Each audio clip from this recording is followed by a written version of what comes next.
Hello, I am Dr. Jattu Senesie, board-certified OBGYN and founder of Essence of Strength, where I help disillusioned early career physicians identify, implement, and maintain the habits that promote personal and professional success and satisfaction. As a coach, my job is to help people utilize their internal and external resources to obtain their desired results. It is not to tell people what to do.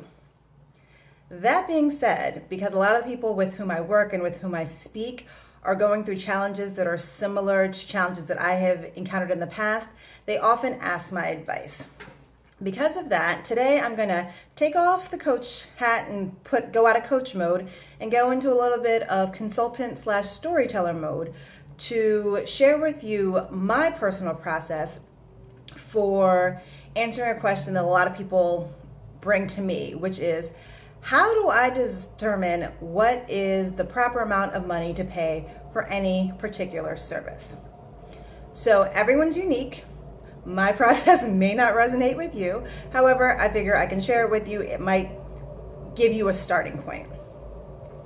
I do want to lay some groundwork and let you know that kind of my basic tenets for making any financial decisions, especially around personal development, are based on two main tenets. One, I consider the value more than I consider the cost. I really don't start with considering the cost. I think of considering the value. And I start with considering how I value myself before I consider how I value the service. And also, just as a baseline, letting you know a little bit about me, my general mindset around valuing myself is that I deserve whatever my spirit needs to be at peace. So when I'm making any decisions around finances, around anything in my life, I think that I deserve peace in my spirit, and so that kind of is what motivates me and what drives me. Now, lest you think I came to that mindset because I came from privilege and then I got all sorts of stuff and people were always giving me things and that's why I think I deserve everything, let me quickly disabuse you of that notion.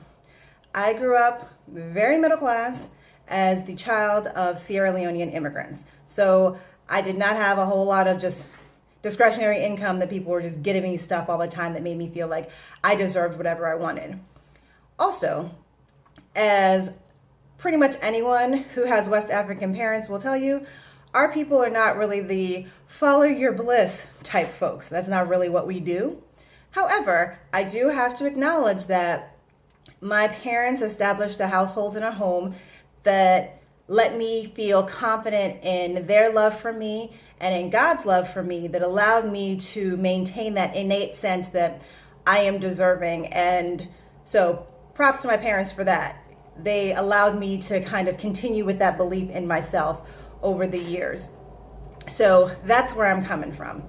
What I want to share with you specifically today are some questions that I ask myself when I'm trying to decide whether to invest in a particular thing, particularly around personal development. I think that we're usually a little bit more open to spending money on professional development or professional training. People spend years and thousands, hundreds of thousands of dollars sometimes on their professional development, and we're a little bit more loath to do the same or do anything near that around personal development. And there's a lot more angst around those decisions. So I want to share with you the questions that I ask myself that help me make those decisions. Just so you know, I might be looking down a little bit because I wrote some notes because I don't want to forget anything. So the first question I ask is, what kind of help do I need in this situation? So that's a really important place to start, because when you know what kind of help you need, you're better about finding that help. I mean, that sounds really obvious. However, sometimes you don't really know exactly what kind of help you need. I'll give you a couple of examples. For myself, when I decided to get a therapist, I wasn't exactly sure what kind of help I needed. I just knew that I wasn't feeling the way I thought I wasn't feeling the way I wanted to feel. And truthfully, when I went to the therapist, I was like, I must be crazy because I've gotten everything exactly the way I wanted to my whole life, and I'm not happy with this. So kind of what I was looking for was either ruling out or confirmation of the crazy. And if in fact we confirm the crazy, I wanted there to be either some sort of method to resolve it or some sort of method to manage it. So it was a little more nebulous what I was looking for from the therapist. That's when I was practicing medicine. Then later on, after I had been out of clinical medicine for a while, I ended up hiring a coach to help me get clear on next steps for what I wanted to do. I had a lot of ideas in my head. I had a lot of possibilities for things I could do.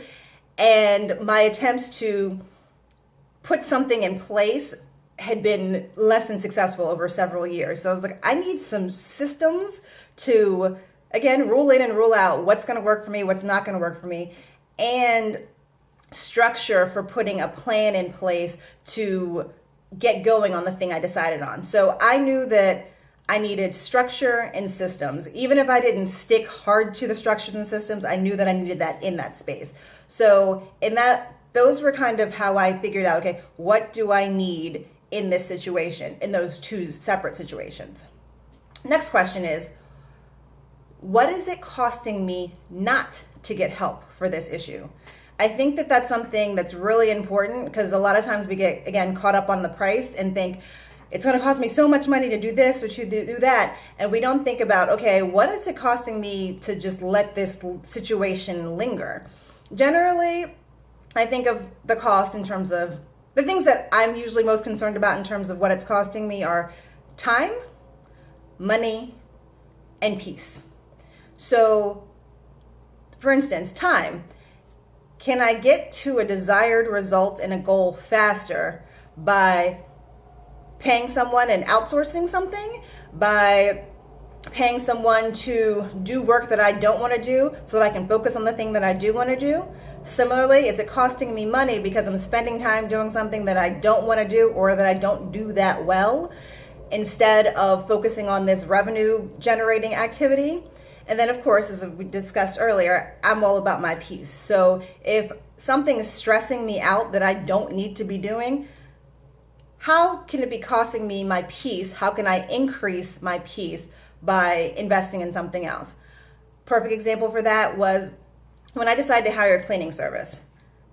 I like my home being clean. I have never been someone who enjoyed cleaning. Some people find it stress relieving or whatever. I'm not that person. I found it to decrease my stress, to know that I wasn't responsible for cleaning, to know when I would come home, my place would be clean. It opened up time because, again, that's time I didn't have to spend cleaning. And I had to spend some money. However, in the grand scheme of the time and the peace that I gained from it, I thought it was totally worth it. So when I thought about what it was costing me, I felt like it was worth it to find someone to help me solve that particular problem. Next, and I think really very important question is, what is my budget for personal development? Again, I think people generally have an idea of how much they're willing to spend around professional development or how much they're willing to spend even for like personal entertainment or home improvement. Even if you don't necessarily have an account that you put money in, you have in your head a general idea of how much am I willing to invest in this. And I think it's really important to have a similar idea of how much am I willing to invest in bettering myself. How much is it worth it to me? How much do I value myself? How much do I value my personal development? So even if you're not doing something right now, if an opportunity arises, you think, oh, okay, that's totally within how much I'm willing to invest in myself. Again, my general feeling is I deserve anything that increases my sense of peace in my spirit. So I don't have a really hard cap on how much my personal development budget is. I do not have unlimited funds, and sometimes, depending on where I have been in my life, I've had more or fewer funds. However, I generally, if best case scenario, I have exactly how much I need for whatever opportunity arises and I can just pay it immediately. If I don't, I will usually save up for it because I think I deserve it. So I don't usually rule something out because say, oh, it costs too much. If I think it is what I need to solve a situation, solve a particular problem that I need, especially something that's going to increase my peace, I usually figure out a way to make it work. For instance, even at my least revenue generating, I have been a regular practitioner of yoga. So I found a yoga studio where you pay a certain amount per month for unlimited classes. That's perfect for me because I am someone who doesn't like to spend money just willy-nilly. I like to make sure that I'm getting my money's worth. So I know I'm going to show up for at least as many classes as that monthly payment covers. So it makes sure that I get to yoga, get my whole mind, body, spirit connection necessary to get me in that place of peace that I need to do the things I need to do on a regular basis. So I know that that's the very least. I'm pretty much always have something that I'm regularly investing in terms of personal development, whether it's a small thing that's, tens to hundreds of thousands of dollars versus that tens to hundreds of dollars or even up to thousands of dollars. I have an idea of how much I'm willing to invest in myself, how valuable I think I am to myself. Next, again, I don't just give anyone my money. So I have to ask myself, how good of a fit is the person offering the service for me? I do research. I get recommendations. I don't just say, oh, I want to do this. This person says they do that and just give them a check. I do my due diligence to figure out, okay, even if I say I'm willing to spend $10,000 on this, who is worthy of receiving that $10,000 from me? And what I found is most people, especially if it's a high dollar service, they will offer you some sort of complimentary something. They will give you a meeting. They'll give you a talk. A lot of times people just have things online where you can get to know them and get a sense of who they are. I will tell you, recommendations are good. Recommendations are not foolproof. I remember when I first came out of residency, I wanted to get a financial advisor, start getting my money together, start planning how I was going to pay down my school loans and build up and start wealth building. And I met someone who was a friend of a friend who the first meeting, he seemed very much concerned about selling me a particular product and not particularly interested in knowing about my desires and what I needed and was looking for in terms of how I wanted to manage my money.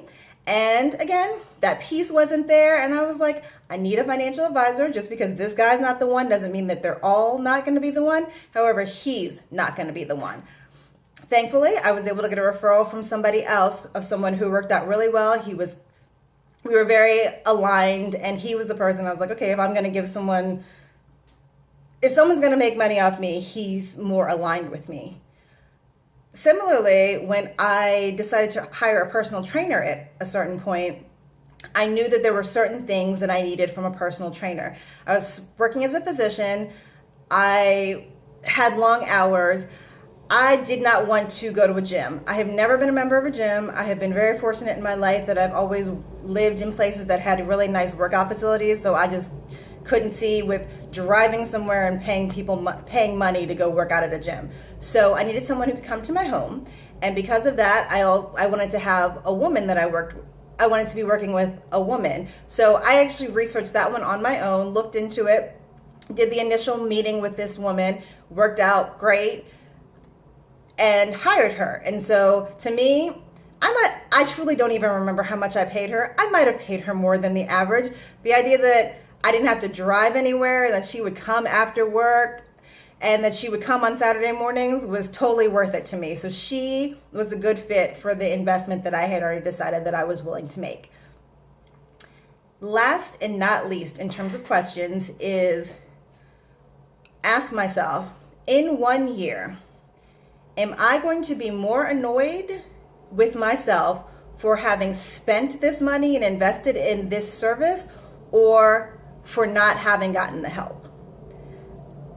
And my thought is, if I'm going to be annoyed with myself for not having gotten the help, I might as well go ahead and find the person to give me the help. I will go back to the cleaning service. I remember when I finally hired someone to come and clean my home, I was just like, why didn't I do this a long time ago? This is fabulous. I come home, my place is clean. All I need to do is write someone a check. It was a revelation. It was fantabulous. I was like, I should have done this forever ago. So those are the questions that I ask when determining how much to invest and with whom to invest. And if you paid attention, you'll notice I didn't specifically say, it wasn't a lot about like, how much are they charging? That definitely is part of the research. I do due diligence and compare how much people charge and make sure it's within reason for the market value. However, that is not my primary concern. Again, going through the questions. First question is, what kind of help do I need in this situation? What am I looking for? What is the assistance that I need? Next, what is it costing me not to get help for this issue? Next, what is my budget for my personal development? How much do I value me? Next, how good of a fit is this person offering this service for me? And last and not least, in 1 year, am I going to be more annoyed for having spent the money or for not having gotten the help? So again, this is how I process these decisions. This is how I decide where and how much to invest money. Again, my baseline mindset is I am deserving of whatever is necessary to keep my spirit at peace. So my budget might be larger than yours. It's about figuring out, okay, what is your budget for yourself and how do you define that budget? I define my budget based on how do I maintain my peace. So I hope that was helpful for you. If you think, okay, I don't have a process for making these decisions, I might actually need a little bit of help just with that first step of what kind of help do I need? Please feel free to reach out to me at essenceofstrength.com to schedule a complimentary clarity conversation. We can discuss, okay, what are your issues? What help might you need? Who might be the best people to help you? It might be me. It might be somebody totally different. However, that conversation can help you work that first step. And I would be happy to spend that time with you if you are interested. Until then, this is Dr. Jattu Senesie of Essence of Strength, wishing you all the satisfaction in your current level of success.